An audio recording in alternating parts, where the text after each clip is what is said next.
مسلک اعلیٰ حضرت کیا ہے؟ امیر اہل سنت دامت برکاتہم عالیہ کی زبانی سنیے۔ یہ وہ رستہ ہے جو اللہ اور رسول کے بتائے ہوئے حکم کے مطابق ہے، اور صحابہ کرام کے عمل کے مطابق ہے، اولیاء کرام کے عمل کے مطابق ہے، ائمہ اربعہ کے عمل کے مطابق ہے۔ یہ وہی نظریات ہے۔ مسلک اعلیٰ حضرت کوئی نئی چیز نہیں ہے، اور فی زمانہ اس کا نام مسلک اعلیٰ حضرت ہے۔ علماء اس کو مسلک اعلیٰ حضرت کہتے ہیں۔ جو شریعت کے مطابق عقائد ہیں وہ مسلک اعلیٰ حضرت ہے۔ شریعت سے ہٹ کر کوئی عقیدہ اعلیٰ حضرت کے مسلک میں نہیں ہے۔ مسلک اعلیٰ حضرت وہی ہے جو مسلک شریعت ہے۔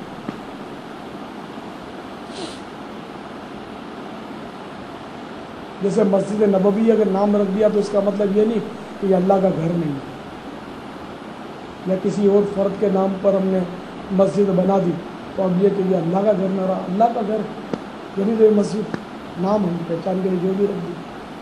تو اسی طرح ہم نے مسلک اعلیٰ کو جس کا نام رکھا ہے علماء نے ہے وہ مسلک شریعت ہے، مسلک اسلام کا طریقہ، اسلام کا راستہ ہے۔